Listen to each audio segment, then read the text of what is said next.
Oprah Winfrey Indicted African School. Raided, 17 girls found in shocking discovery day. One of the international tribunal began with a figure that chilled every observer: $40 million, Oprah Winfrey's initial investment into what was hailed as a revolutionary educational institution for disadvantaged girls in South Africa. That institution, the Oprah Winfrey Leadership Academy for Girls OLAG. Yet under the scrutiny of federal and international forensic auditing, that figure was just the beginning. Kash Patel, special agent representing the FBI under joint mandate with the International Criminal Tribunal on Human Exploitation and Abuse, opened the trial with an explosive revelation: the entire OLAG facility was part of an elaborate multi-layered scheme for financial laundering, cover-up of psychological experimentation and human rights violations. The hearings commenced after former U.S. President Donald Trump made an unscheduled stop at OLAG during a diplomatic trip to South Africa. Disturbed by what he described as institutional irregularities, the visit triggered an unprecedented inquiry. What followed unveiled one of the darkest chapters in the history of humanitarian philanthropy. Specialist Clara, an internal audit coordinator embedded within OLAG, had submitted a routine compliance report, but this time something was different. She noted multiple unmarked beds in dormitories showing no signs of use, a room labeled Reflection Recovery, unlisted in any official campus map, an ominous paper note, 17 minus the bright one. Clara's discovery would later prove pivotal. It led to surveillance operations and ultimately to a search warrant. What investigators found next was horrifying. Beneath OLAG's North Dormitory lay an unauthorized access tunnel leading to a sealed underground compound. Inside, 17 minor girls were found malnourished, nonverbal, and heavily sedated. None of them had official school records. Their existence had been erased administratively. Medical experts from Médecins Sans Frontières confirmed that the girls showed signs of long-term psychological conditioning and pharmacological suppression. Lungi, a long-standing dormitory worker, was detained for questioning. Her initial testimony was evasive, but inconsistencies in her story led to her detainment. Under plea arrangement, she admitted to having received instructions from an anonymous off-campus command unit and identified Clara as the one who had started asking dangerous questions. Clara was then placed under witness protection. As proceedings unfolded, Kash Patel presented financial flowcharts and internal memos tracing $40 million in funds from Winfrey's charitable accounts into a series of offshore holdings in Curaçao and the British Virgin Islands. These funds were later funneled into dummy educational nonprofits registered in Kenya, Ghana, and Botswana, none of which had actual school buildings. One of the leaked documents, marked "Private Use Only," contained Oprah Winfrey's signature authorizing experimental recovery protocols under the banner of social trauma acceleration. Forensic analysts confirmed the document's authenticity. A young woman identified only as Noma delivered her account via video testimony. Her identity was concealed for safety. We were told not to speak, not to ask, not to remember. The room had no clocks, only silence and the smell of medicine. Her story aligned with Clara's internal logs, confirming the use of behavioral suppression therapy inside Reflection Recovery. Public outcry exploded. Hashtags like Start Oprah Trial and OLAG Truth trended globally. Investigations expanded into the United States, where additional testimony revealed lobbying activities tied to OLAG funding were conducted by Oprah Winfrey's private legal team. Kash Patel delivered the final blow in Part 1. This is not just a failure of oversight. This is a calculated strategy built around the exploitation of vulnerability, human, political, and financial. Oprah Winfrey, along with 5 board members and 2 senior staffers, was placed under house arrest pending tribunal proceedings. The trial had just begun. The world was watching. As the tribunal entered its second week, Special Agent Kash Patel returned to the courtroom, not with rhetoric but with receipts. Dozens of sealed documents were now declassified and submitted into evidence. These included internal OLAG memos, anonymized banking records, and emails that painted a sobering portrait of a charitable institution that was neither charitable nor an institution. A network of fraudulent entities. Patel's team had uncovered a paper trail connecting at least 12 shell organizations, each registered in low-regulation jurisdictions, Curaçao, Mauritius, Panama, and the Cayman Islands. All had been recipients of funds originally earmarked for OLAG. What was billed as the expansion of African girl education was instead a money laundering network tied to multinational asset transfers. Bank records revealed that these shell organizations shared board members, many of whom were direct business associates of Oprah Winfrey's media empire. This was not accidental. The same 3 individuals, each appearing under different aliases, approved and disbursed over $22 million in consulting services within a 6-month window, said Patel. The phrase consulting services would become a euphemism repeated dozens of times throughout the proceedings. Forensic accountants confirmed that only 18% of the original $40 million had actually been used for verifiable infrastructure or educational services at OLAG. The walls inside, reflection recovery. A deep forensic investigation of the underground chamber beneath the dormitory, designated in OLAG internal files as Recovery Zone Theta, revealed disturbing architectural blueprints. A concealed room had been constructed with reverse soundproofing blocking internal sounds from escaping, but not vice versa. Surveillance logs were discovered on hard drives showing time-stamped footage of girls receiving unmarked medications. A whistleblower within the campus maintenance department testified anonymously, "We weren't allowed to fix that room." The order always came from Johannesburg, not from the OLAG director. OLAG's official director had stepped down just weeks before the investigation was launched. His resignation letter was later found to be backdated. Clara under protection but not silent. Clara, now under international witness protection, submitted a written affidavit expanding on her initial report. She described how over time she began to notice not just missing students, but entire academic records vanishing. She wrote girls would arrive on a Monday, and by Friday their names were erased from class rosters. I was told they had been transferred, but there were no transfer documents. Cross-referencing these details, Patel's office found that 17 girls, listed in OLAG's 2019 intake registry, had no subsequent activity or graduation record. Each of their guardians had signed non-disclosure agreements. The Bright One mystery.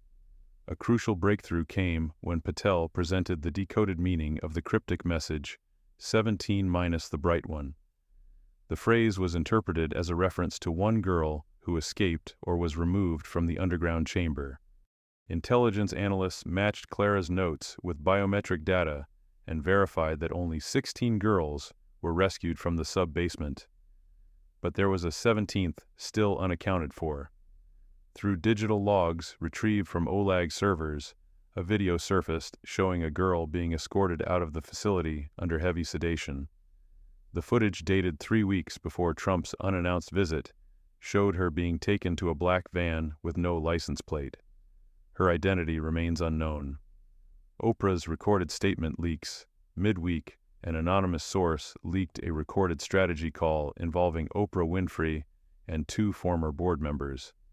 In the audio, Oprah can be heard saying, "Our mission has always been to accelerate healing, but the world is not ready for the kind of intervention we're implementing."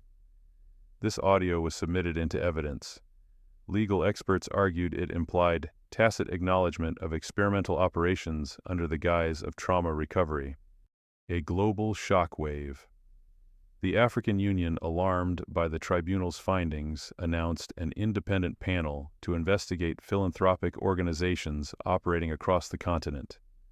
Several governments suspended cooperation with OLAG-affiliated programs. UN Special Rapporteurs on Children's Rights and Education issued a joint statement. If these allegations are proven true, it would mark a significant failure in global humanitarian oversight. The role of Tulsi Gabbard. Further damning connections emerged tying Tulsi Gabbard, a high-profile former U.S. Congresswoman, to the OWLAG financial ecosystem. Public documents showed she was listed as a strategic advisor on a nonprofit consulting group that received $4.3 million from one of Oprah's affiliated foundations. Her role included infrastructure compliance, yet emails retrieved by the tribunal revealed she had signed off on Phase 2 construction plans that included the Reflection Recovery Zone. When pressed for comment, her legal team stated Ms. Gabbard was not involved in day-to-day operations. Any document bearing her name was signed in good faith. Still, the pressure mounted. Media frenzy and civil response. Mass protests broke out in Johannesburg, London, and New York. Demonstrators carried signs reading, "Where are the girls? Silence is complicity, and Oprah knew." A global petition demanding the dissolution of the OWLAG board amassed over 3.2 million signatures in 5 days. Social media was awash with threads analyzing each leaked memo image and transcript. U.S. congressional reaction: members of Congress, initially cautious, now called for a full Senate inquiry into tax-exempt, philanthropic structures with international footprints. Senator Rand Paul issued a pointed statement: "Charity is not a shield for criminal conduct." These revelations should haunt every regulatory body that gave OWLAG a free pass. New leads and unknown depths. Just as the tribunal prepared to enter recess, Patel issued a warning to the court: "We are in possession of documents suggesting that OWLAG was not the only facility. This may extend into a transnational pattern of abuse, using similar academic fronts." The courtroom gasped. For the first time, the scandal had grown beyond Oprah Winfrey and OWLAG. There were now whispers of a wider network, one that may span continents, influence governments, and redefine what global educational philanthropy really conceals. The dam hadn't just cracked, it had started to burst. Courtroom whispers turned into a global crescendo. As the tribunal reconvened, Special Agent Kash Patel walked in not with a briefcase, but with a hard drive. The files inside would rip through the thin veil separating philanthropy from exploitation. The secret facility blueprints, architectural renderings retrieved from servers hosted in Luxembourg, revealed that OWLAG had undergone a silent expansion Phase 1 that bypassed local permits and internal governance. The design outlined an underground complex labeled Sublevel Theta 2, which included biometric access panels, sedation lockers, and a medical examination suite. One particular feature shocked the forensic architecture team: a rotating wall that masked the entrance to a corridor only accessible via voice recognition. Only 3 voices were programmed into the system. One of them, verified by acoustic engineers, belonged to Oprah Winfrey. The unredacted surveillance tapes. Dozens of video files were submitted, each more disturbing than the last. Some showed girls lining up at the door of the so-called Reflection Recovery Zone and exiting hours later dazed and disoriented. Others revealed staff administering unnamed pills with no medical personnel present. One tape showed Clara being confronted by Lungi, the former kitchen worker, just days before the Trump delegation's surprise visit. Their conversation, captured by hallway audio sensors, included the chilling line, "You saw what you weren't meant to see. You open that door and you'll need to forget everything." Internal memos reveal. Code names leaked OWLAG. Internal memos detailed a hierarchy of personnel using code names Caretaker Guide, Navigator, and Seer. Patel's team discovered that these roles corresponded not to educators or administrators, but to handlers overseeing underground activity. Email chains referenced a girl named Alpha 9, believed to be the missing 17th student. Her file was completely scrubbed from OWLAG servers, but digital recovery traced fragments of her academic profile.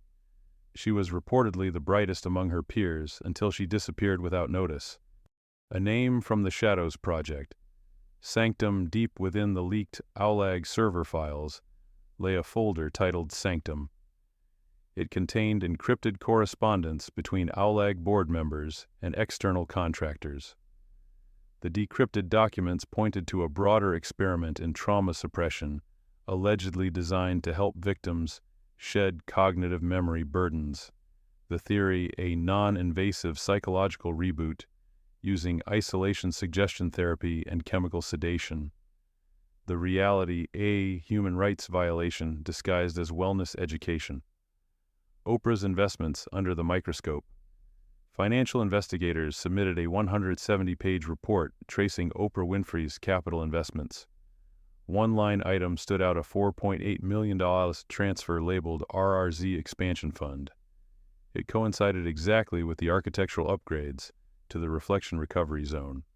While Oprah's legal team argued that the fund was misused without her knowledge, Patel presented calendar invites showing she personally attended donor briefings where the plans were reviewed in detail. The Clayrock connection. Further evidence linked the shadowy consultancy firm Clayrock Advisors to the reflection recovery zone. Not only had Clayrock been paid to oversee emotional readiness assessments, but its leadership included individuals now facing indictment for fraud in unrelated international cases. Clara's testimony mentioned unfamiliar men in suits frequenting the zone during late hours. Facial recognition matched these figures to Clayrock operatives. The missing consent forms. Crucially, no parental or guardian consent documents for the experimental procedures could be located. Patel's team interviewed over 20 families. Nearly all stated they had signed blank forms with the promise of educational enhancements. Some had never even seen the reflection recovery zone. Tulsi Gabbard called to testify. After weeks of mounting pressure, former Congresswoman Tulsi Gabbard was subpoenaed to appear. She arrived composed but guarded. Under oath, she confirmed her role as a strategic advisor, but denied knowledge of underground facilities. However, email evidence contradicted her claims. One internal message read, "Tulsi signed off. The structural integrity of sublevel Theta 2 should allow for maximum discretion." Gabbard responded, "I trusted the engineers. I never saw the space." Political reactions and global fury. The tribunal's revelations shook more than just the courtroom. Protests erupted in Cape Town, Accra, and Washington, D.C. Parents of former OWLAG students demanded full transparency. Activists called for a freeze on all donations to similar institutions pending review. Senator Elizabeth Warren introduced legislation aimed at closing tax loopholes for international charitable entities. Meanwhile, the International Criminal Court released a statement acknowledging it was monitoring developments. Kash Patel revealed a new target, Sanctum Global Initiative, a Switzerland-based NGO listed as a major recipient of OWLAG funds. Its founder, a longtime associate of Oprah Winfrey, previously lauded for innovations in adolescent trauma care. The courtroom was dense with silence. The kind of silence that didn't just linger, it hovered like static electricity before a storm. At the center of the room stood Kash Patel, now leading the cross-examination under directive from the International Tribunal. Before him sat Lungji, the former service staff member at the Oprah Winfrey Leadership Academy for Girls, OWLAG. Her eyes rimmed with tension, her hands fidgeting beneath the witness stand. "State your name and role at OWLAG," Patel began, his voice steady, reverberating clearly through the chamber. "Lungile Dlamini." "I was on facilities and dormitory upkeep," she answered, subdued. Patel flipped through a file before him and displayed an image on the central screen, a grainy photograph of room 114, specifically the fourth bed. "You claim this bed was under maintenance, yet this photo, time-stamped during an official audit, shows no signs of any repair. Why?" Lungji hesitated. "That's what I was told to say. The bed, it wasn't used. It hadn't been used for weeks. Why wasn't it used? I don't know. They just said not to question it." Gasps and murmurs stirred in the courtroom. Judge Marianne Kohler rapped her gavel once. Patel stepped closer. Who are they? Administrators, higher-ups, sometimes Clara, sometimes the external donors' representatives. At the mention of Clara, Patel turned to the bench. Clara, the auditor who initially filed the anonymous irregularities report, sat behind bulletproof glass under witness protection. Her eyes locked with Patel's. He nodded. Then he brought out the folded note. "Can you confirm this was found in a supply drawer you were responsible for maintaining?" he asked. Lungi's expression grew distant. She nodded slowly. "Yes, the note. I never understood it, but it scared me." The court watched as the paper, now laminated for evidence, was projected onto the screen. 17 minus the bright one. Cash let the silence stretch just long enough. "Can you explain what that meant?" Lungi shook her head. "No, but..." The number 17 came up a lot. Always 17 beds, 17 kits, 17 plates. Even when we had fewer girls. Fewer girls. How many were officially enrolled at the time of the audit? 14. Patel paused for effect. So where were the others? Lungi opened her mouth, but no words came. "Let me help you," Patel said, pacing toward the jury. "Ms. Dlamini, do you recognize this room?" He displayed another image. A dimly lit cement-lined room underground, featuring a single chair bolted to the floor. A shattered chalkboard in the background. The words, "reflection compliant," had been scrawled over and over again. She turned pale. "I cleaned that room, once. I wasn't supposed to go in, but I was told to wipe the board. I saw the scratches. You cleaned that room. Did you see the girls?" She nodded. "Barely. Only once, not clearly. It was dark. I heard humming, a song. But it wasn't from any of them. It was from the wall." Court stenographers looked up shaken. "Ms. Dlamini, have you ever seen the mirror room?" Patel asked. She stared blankly. "The mirror room," he repeated, "where reflection compliance was enforced, where girls were taken when they didn't conform." A single tear dropped from her eye. "Yes." Now Patel brought out the final piece, a photograph recovered from the confiscated USB, labeled Playback 2, Rejected. In the photo, 17 girls stood in a half circle. One of them, blurred, was unidentifiable. But the reflection in a far wall showed 16 clear faces and one dark void, the bright one. She wasn't captured by the mirror. Patel looked to the court.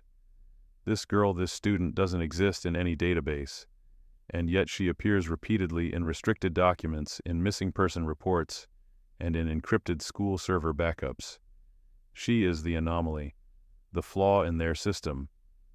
A buzz of voices swept the room. Judge Kohler leaned forward. "Mr. Patel, you are suggesting that these facilities were not merely mismanaged, but weaponized," he finished. OLAG wasn't just underfunded, it was a front. Oprah Winfrey's initial donation of $40 million USD was the public-facing component. But behind the walls, a second operation ran. One where compliance was enforced not through education but psychological fracture, where dissidence was purged through erasure, and where young girls were filtered for, we don't yet know what. But what we do know is this: 17 girls were found. One, the bright one, never left, because she never fit the mold. Clara's voice came through the monitor, soft but resolute. "That girl was the reason I submitted the report. She left me a card. It was blank, but it felt like a scream." Silence again. Judge Kohler took a breath. "This tribunal will reconvene after a recess. Charges against Ms. Winfrey and the OWLAG board will be reviewed for criminal conspiracy endangerment of minors, financial fraud, and obstruction of humanitarian law." As the courtroom began to disperse, Patel glanced once more at the image on the screen. The blurred girl, the one they couldn't mirror. She had no name, but she was still in the count. The courtroom reconvened to a packed gallery. Outside, international media swarmed the gates. Inside, the tension had evolved into quiet urgency. Cash Patel stood at the helm, a stack of declassified files beside him.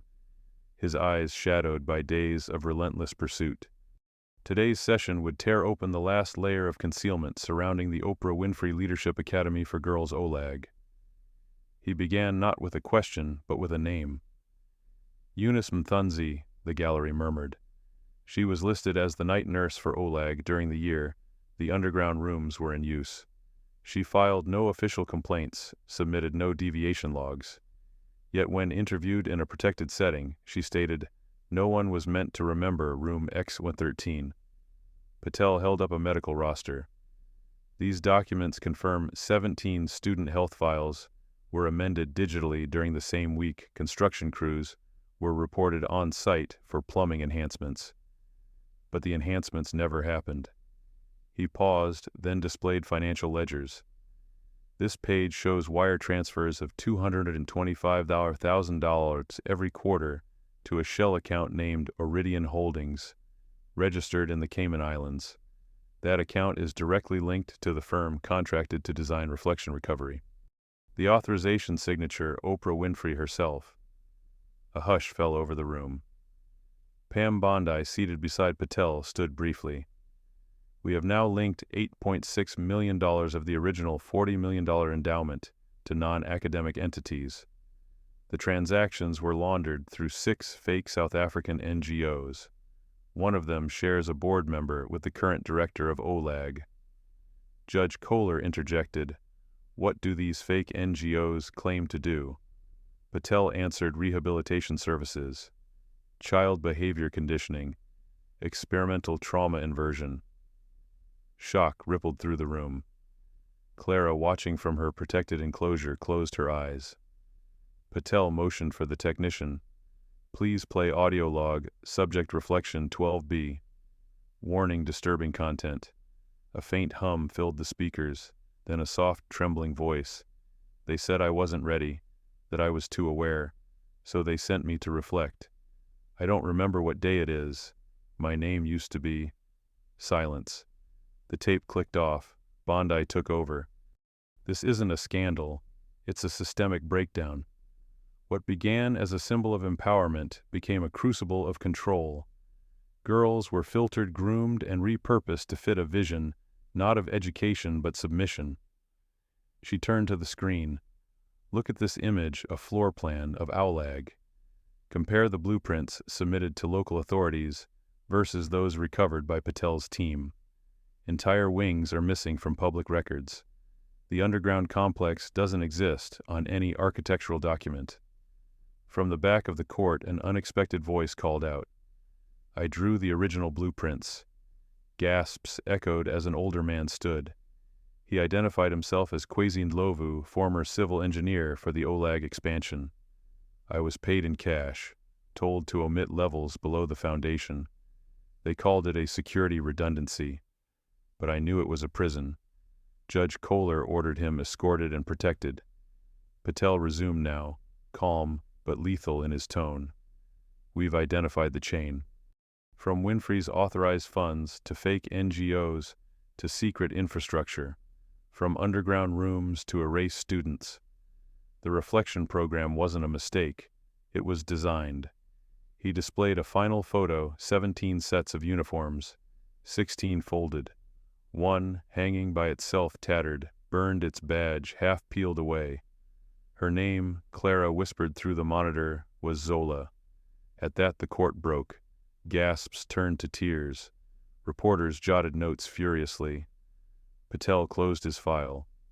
"The next session will present testimony from 2 survivors. We will hear their voices, and we will honor the one they tried to forget," Judge Kohler announced.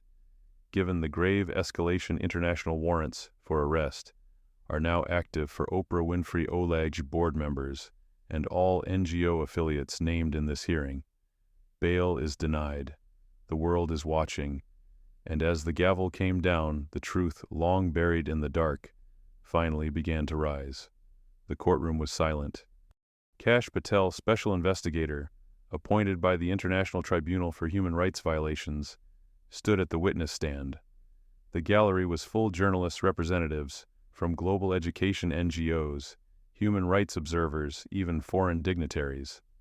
The trial of Oprah Winfrey and her associates over the Oprah Winfrey Leadership Academy for Girls scandal had reached its final act.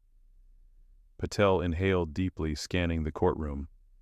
"Let the record show," he began, "that the evidence recovered from beneath the OLAG campus confirms the illegal detention of 17 minors. The accused knowingly facilitated an environment that obscured, concealed, and psychologically manipulated young girls under the guise of elite education." He paused as the projector flickered on behind him.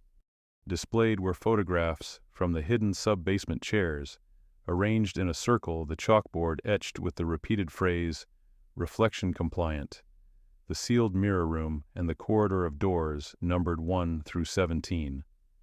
These images were captured by my team during the authorized site reassessment conducted after an anonymous footage leak forced the institution's compliance with international scrutiny.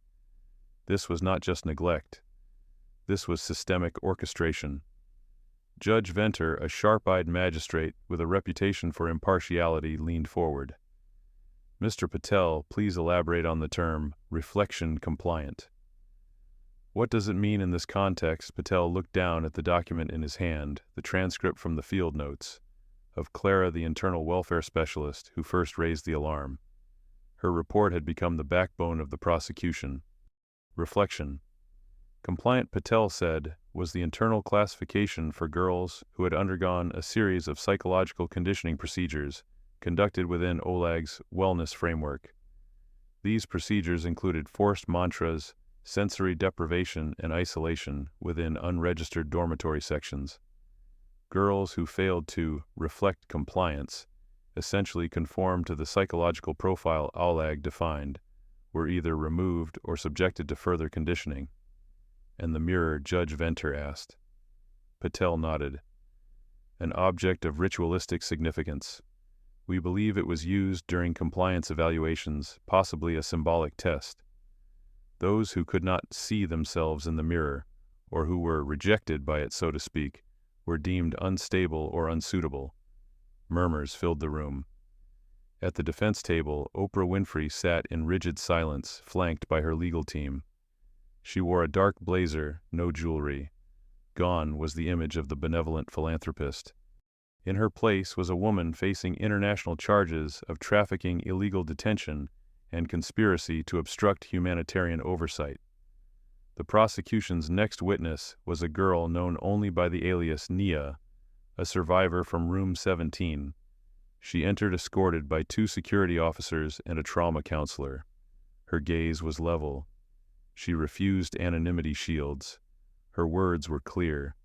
"They told us we were special," she said. "But we weren't. We were just chosen for something we never agreed to. Every day we were told to recite the chant. We stay when we are seen, we leave when we are chosen.